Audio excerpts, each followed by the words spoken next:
CKD ಇದೆ ಅಂತ ಹೇಳಿದ್ರು. ಟ್ರಾನ್ಸ್ಪ್ಲಾಂಟ್ ಮಾಡೋದು ಬೆಸ್ಟ್ ಅಂತ ಆಪ್ಷನ್ ಫ್ಯಾಮಿಲಿಯಲ್ಲೂ ಹೇಳಿದ್ರು, ಮತ್ತೆ ಡಾಕ್ಟರ್ ಕೇಳಿದ್ವಿ.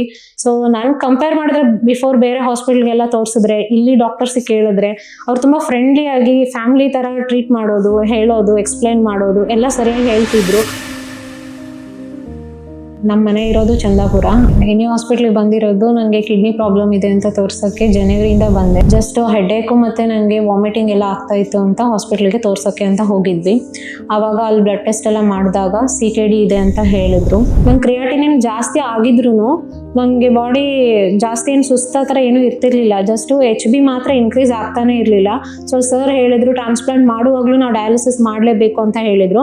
ಸೊ ಜನವರಿವರೆಗೂ ನಾನು ಇಲ್ಲಿ ಬಂದು ತೋರಿಸುವಾಗ ಫೆಬ್ರವರಿ 23ಗೆ ಫಸ್ಟ್ ಕೆಥೆಡರ್ ರೈಟ್ ಸೈಡ್ ಹಾಕಿದ್ರು. ಸೊ ಡಯಾಲಿಸಿಸ್ ಫಸ್ಟ್ ಒಂದು 3-4 ಡೇಸ್ ಇಲ್ಲಿ ಮಾಡಿದ್ರು, ಅಡ್ಮಿಟ್ ಮಾಡಿಸ್ಕೊಂಡು ಕೆಥೆಡರ್ ಹಾಕಿದಾಗ.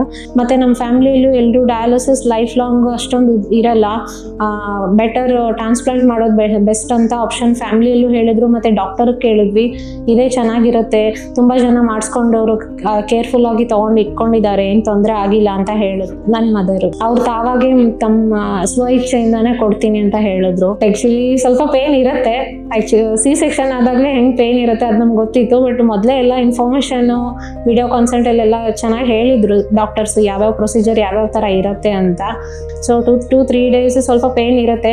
ಬಟ್ ಬೆಸ್ಟ್ ಏನಂದ್ರೆ ಡಾಕ್ಟರ್ಸ್ ತುಂಬ ಬಂದು ಕೇರ್ಫುಲ್ ಆಗಿ ನೋಡ್ಕೊಳ್ಳೋದು, ಪೇಷಂಟ್ಗೆ ಒಂದು ಪೇಷನ್ಸಿಂದ ನೀಟಾಗಿ ಹೇಳ್ಕೊಡೋದು. ಒಂದು ಬಯೋಪ್ಸಿ ರಿಪೋರ್ಟ್ ಆಯಿತು, ಎಲ್ಲನೂ ಕರೆಕ್ಟಾಗಿ ಸರ್ ಎಕ್ಸ್ಪ್ಲೈನ್ ಮಾಡೋರು. ನಂದು ಏನು ಡೌಟ್ಸ್ ಇದ್ರೂ ಅವ್ರು ಸಿಲ್ಲಿ ಥಿಂಗ್ ಇದ್ರೂ ನೀವು ಕೇಳಿ, ನಾವೆಲ್ಲ ನಿಮಗೆ ಕ್ಲಾರಿಫೈ ಕೊಡ್ತೀವಿ ಅಂತ. ಸೊ ನಾನು ಕಂಪೇರ್ ಮಾಡಿದ್ರೆ ಬಿಫೋರ್ ಬೇರೆ ಹಾಸ್ಪಿಟಲ್ಗೆಲ್ಲ ತೋರಿಸಿದ್ರೆ, ಇಲ್ಲಿ ಡಾಕ್ಟರ್ಸ್ ಕೇಳಿದ್ರೆ ಅವ್ರು ತುಂಬ ಫ್ರೆಂಡ್ಲಿ ಆಗಿ ಫ್ಯಾಮಿಲಿ ಥರ ಟ್ರೀಟ್ ಮಾಡೋದು, ಹೇಳೋದು, ಎಕ್ಸ್ಪ್ಲೈನ್ ಮಾಡೋದು ಎಲ್ಲ ಸರಿಯಾಗಿ ಹೇಳ್ತಿದ್ರು. ಆಮೇಲೆ ಮದರ್ಗೂ ಪೇಯ್ನ್ ಹೇಗಿರುತ್ತೆ ಅವ್ರು ಬೇರ್ ಮಾಡ್ತಾರೆ ಇಲ್ಲ, ಯಾಕಂದ್ರೆ ಅವ್ರಿಗೂ ಏಜ್ 60 ಇದ್ದಾರೆ. ಡಾಕ್ಟರ್ ಹೇಳಿದ್ರು ಆ ಥರ ಏನಿಲ್ಲ, ಅವರು ಚೆನ್ನಾಗಿ ಹೆಲ್ದಿಯಾಗೇ ಇರ್ತಾರೆ.